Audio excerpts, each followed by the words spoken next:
의석을 정돈해 주시기 바랍니다. 성원이 되었으므로 제2차 본회의를 개의하겠습니다. 보고사항은 회의록에 게재하도록 하겠습니다.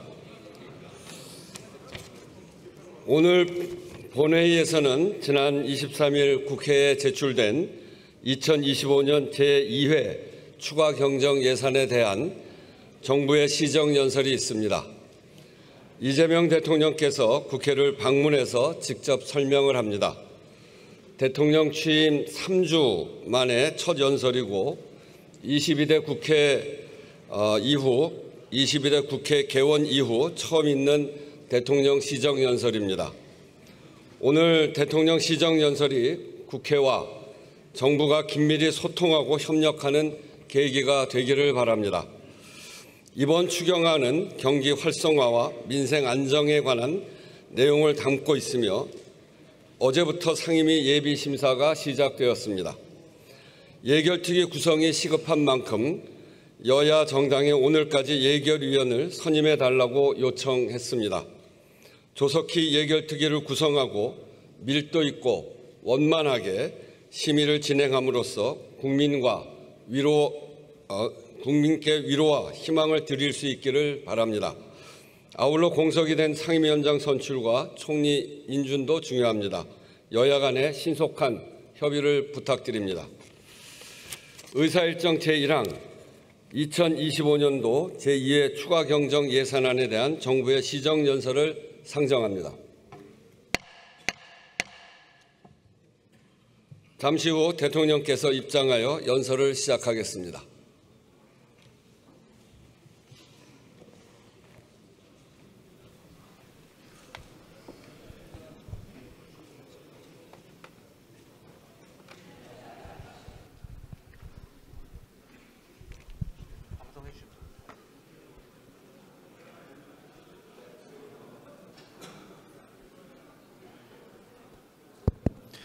지금 대통령께서 입장하고 계십니다.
존경하는 국민 여러분, 그리고 의원실 국회의원님과 의장님과 그리고 여러 국회의원 여러분, 저는 지난 6월 4일 이곳 국회에서 대통령 취임 선서를 통해 국민이 주인인 나라, 다시 힘차게 성장, 발전하는 나라,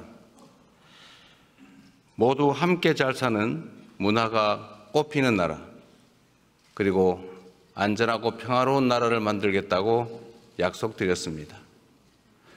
무너진 경제를 회복하고 민생 경제를 살리는 일은 지금 우리가 해결해야 할 가장 시급한 과제입니다. 요즘처럼 저성장이 지속되면 기회의 문이 좁아지고 경쟁과 갈등이 격화되는 악순환에 빠지게 됩니다. 새로운 성장 동력을 만들고 성장의 기회와 결과를 함께 나누는 공정성장의 문을 열어야 양극화와 불평등을 완화하고 모두가 함께 잘 사는 세상으로 나아갈 수 있습니다. 자본시장도 정상화해야 합니다.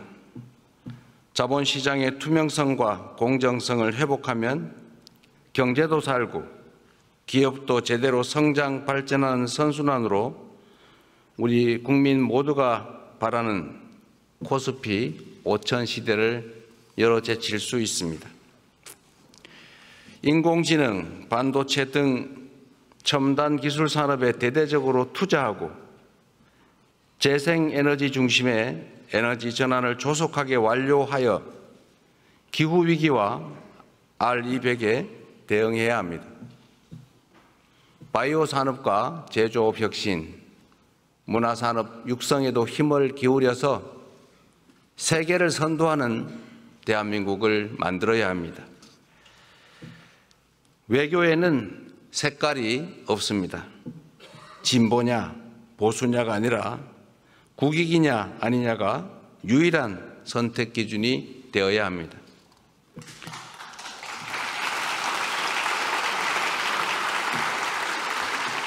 감사합니다.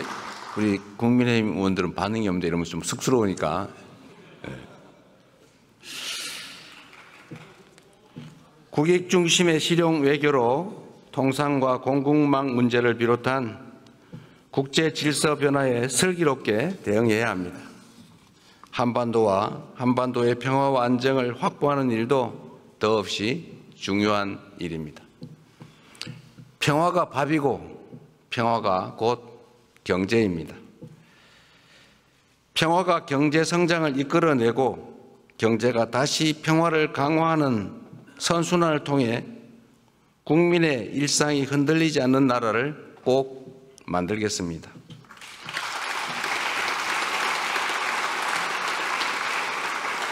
이 자리를 빌려 국민 여러분께 간곡하게 협조 요청을 드립니다. 새로운 나라, 진짜 대한민국을 만드는 일은 대통령 혼자 또는 특정한 소수가 할 수 있는 일이 아닙니다. 예측 가능하고 합리적인 사회를 만들기 위해서는 우리 모두가 최소한의 합의를 꼭 지켜야 합니다. 규칙을 어겨서는 이익을 볼 수 없고 규칙을 지켜도 결코 손해보지 않는 그런 공정한 사회를 만드는 일 역시 모두의 협력 없이는 불가능합니다. 공정하게 노력해서 일궈낸 정당한 성공에는 우리 모두가 박수를 보내는 그런 합리적인 사회를 꼭 만들어야겠습니다. 기득권과 특권, 새치기와 편법으로 움직이는 나라가 아니라 공정의 토대 위에 모두가 질서를 지키는 상식적이고 합리적인 사회로 나아가야 하는 것입니다.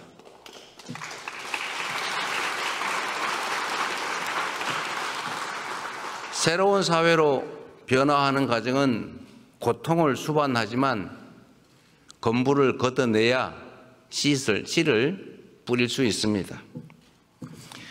하나된 힘으로 숱한 국난을 극복해온 위대한 우리 대한 국민들의 저력이라면 어떤 어려움도 능히 이겨낼 수 있다고 확신합니다.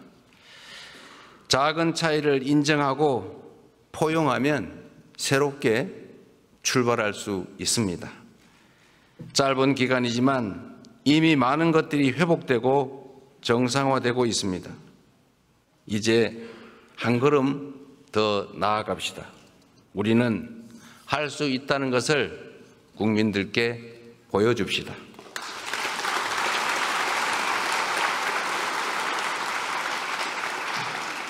존경하는 국민 여러분, 그리고 더불어민주당, 국민의힘, 조국혁신당을 포함한 국회의원 여러분, 오늘 저는 정부가 추가 경정 예산안을 편성한 이유와 주요 내용을 직접 설명드리고 국회 협조를 구하고자 이 자리에 왔습니다. 인수위원회도 없이 출범한 정부가 시급하게 추가 경정 예산안을 편성한 이유는 우리 경제가 처한 상황이 그만큼 절박하기 때문입니다. 지금 우리 대한민국은 매우 엄중한 시기를 지나고 있습니다. 수출 회복이 더딘 가운데 내수마저 어려움을 겪고 있습니다. 고물가, 고금리, 고환율에 경제 성장률은 4분기 연속 0%대에 머물고 심지어 지난 1분기는 마이너스 성장을 하기도 했습니다. 중산층의 소비 여력은 줄어들고 자영업자들의 빚은 더 이상 감내할 수 없는 수준에 이르고 있습니다. 세부 경제 지표를 살펴보면 민생의 어려움이 더욱 여실히 드러납니다. 올 초까지 소비, 투자 심리 모두 악화 일로입니다. 올해 1분기 정부 소비, 민간 소비, 설비 투자, 건설 투자가 모두 역성장했습니다. 즉 줄어들었다는 뜻입니다. 구직을 단념한 청년들의 숫자는 역대 최고 수준을 기록합니다. 폐업한 자영업자 수도 연간 100만 명입니다. 취약계층의 가계대출 연체율은 또 급등하고 있습니다. 가계만의 문제가 아니라 금융의 취약성까지 드러내고 있습니다. 코로나 팬데믹도 견뎌낸 우리 경제가 지난 3년간 너무 심각한 위기로 빠져들었습니다. 특히 지난 12.3 불법 비상계엄은 가뜩이나 침체된 내수 경기에 치명타를 가했습니다. 미국발 관세 충격부터 최근에 이스라엘, 이란 전쟁까지 급변하는 국제 정세는 한치 앞을 예측하기 어렵습니다. 그래서 지금은 경제가 다시 뛸 수 있도록 정부가 나설 때입니다. 경제 위기에 정부가 손을 놓고 긴축만을 고집하는 것은 무책임한 방관이자 정부의 존재 이유를 스스로 부정하는 일일 수도 있습니다. 정부의 가장 큰 책무는 바로 국민의 삶을 지키는 일 아니겠습니까?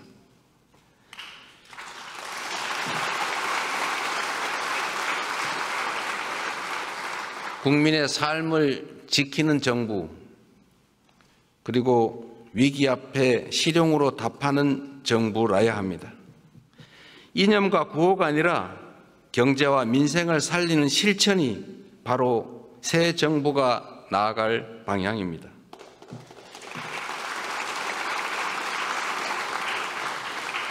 국민 여러분, 그리고 국회의원 여러분, 경제는 타이밍이라고 합니다. 지금이 바로 그 타이밍으로 생각됩니다. 저는 취임 첫날 첫 행정지시로 비상경제점검 TF를 구성하고 경기 침체 극복과 민생 회복을 위해서 30조 5천억 원 규모의 추가 경정 예산안을 편성했습니다. 신속한 추경 편성과 속도감 있는 집행으로 우리 경제, 특히 내수 시장에 활력을 불어넣는 것이 중요하다고 판단했습니다. 경기 회복의 골든타임을 놓치지 않도록 국회에 적극적인 협조를 부탁드리면서 추가 경정 예산안 세부 내용을 설명드리겠습니다. 첫째, 심각한 내수 침체에 대응하기 위해 소비 진작 예산 11조 3천억 원을 편성했습니다. 약 13조 원 규모의 민생 회복 소비 쿠폰을 편성해서 소비 여력을 보강하고 내수 시장 활성화를 지원하려고 합니다. 소비 쿠폰은 세금을 내시는 분을 포함해서 전 국민에게 보편 지급하되 취약계층과 인구 소멸 지역은 더 두터운 맞춤형 지원으로 편성했다는 말씀을 드립니다. 모든 국민들은 1인당 15만 원씩을 받으시되 형편과 지역에 따라 최대 52만 원까지 지원하게 됩니다. 지역 경제에 숨을 불어넣기 위해 지역사랑 상품권에 6천억 원 국비를 추가 투입해서 할인율을 인상하고 발행 규모를 8조 원 추가로 확대했다는 말씀을 드립니다.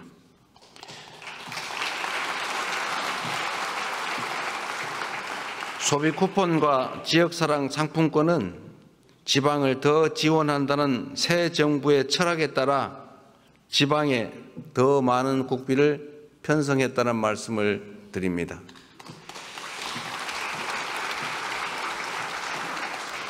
둘째, 경기 활성화를 위한 투자 촉진 예산 3조 9천억 원을 편성했습니다.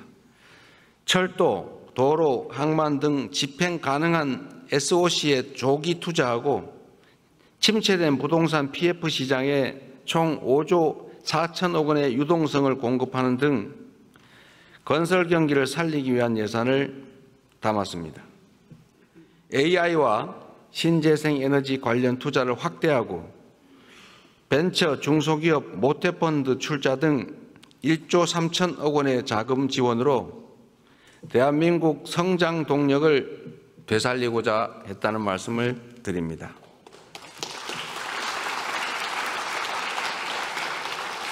셋째로 소상공인, 취약계층 등을 지원하는 민생안정 예산을 5조 원 담았습니다. 같은 경제 위기 상황이라도 고통의 무게는 같지 않습니다. 코로나 팬데믹 위기부터 12.3 불법 비상계엄까지 극심한 고통을 겪고 계신 소상공인, 자영업자, 취약계층을 위한 특단의 대책이 필요합니다. 새 정부는 빚을 갚을 여력이 없는 취약차주 113만 명의 장기 연체 채권을 소각하겠습니다. 7년 이상 연체된 5천만 원 이하 채무를 정리해서 사실상 파산 상태로 상환 능력을 상실한 분들이 다시 정상적인 경제 활동에 복귀할 수 있는 기회를 부여해 드리려고 합니다. 성실하게 상환 중인 소상공인 여러분들에게는 분할 상환 기간을 확대하고 이자를 추가 감면할 것입니다. 폐업 소상공인의 재기 지원을 위해서 폐업 지원금도 인상합니다. 구직급여와 국민 취업 지원제도 확대 등 고용 안전망 구축에도 1조 6천억 원을 편성했습니다.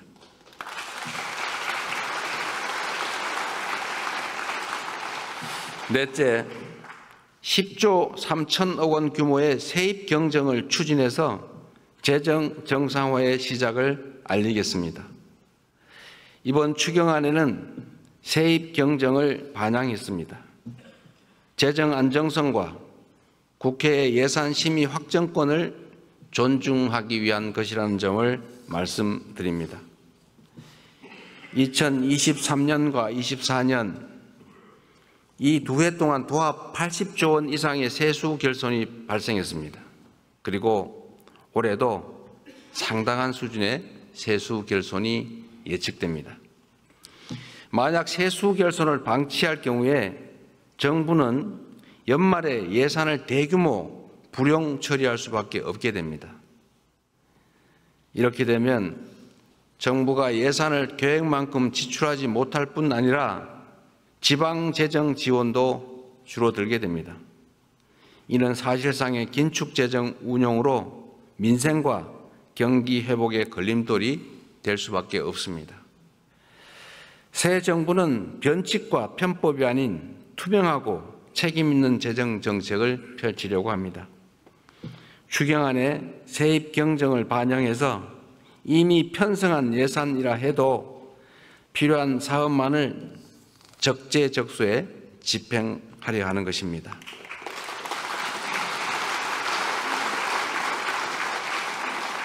존경하는 국민 여러분, 우원식 국회의장님, 그리고 국회의원 여러분, 경제와 민생을 살리는데 여야가 따로 있을 수 없습니다.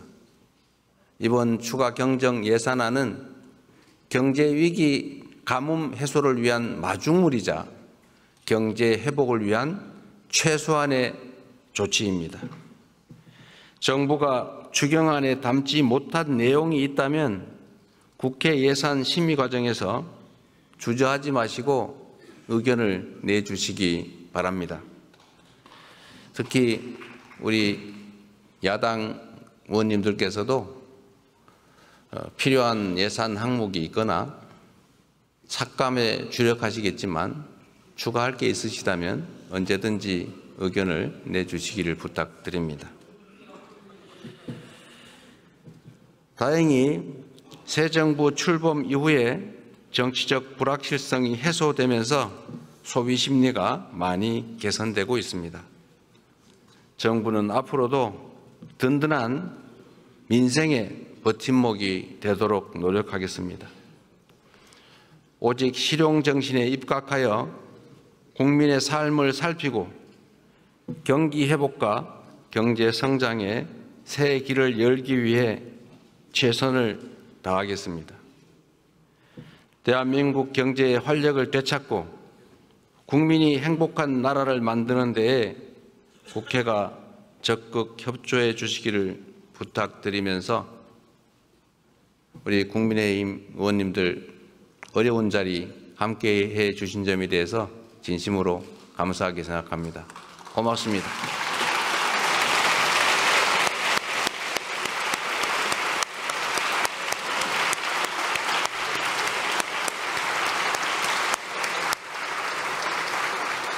저하고 악수합니다.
됐나?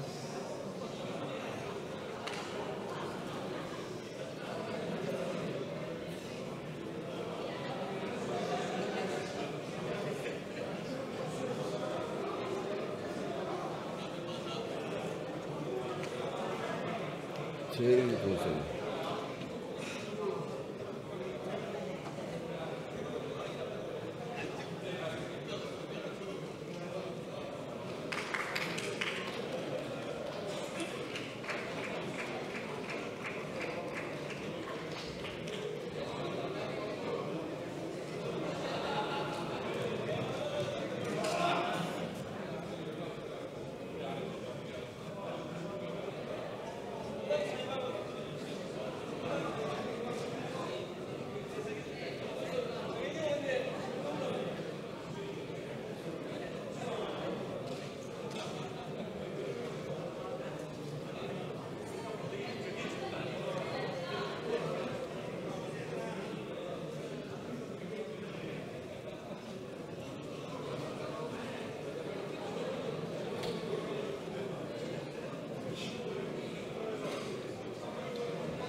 자, 의석을 정돈해 주시기 바랍니다.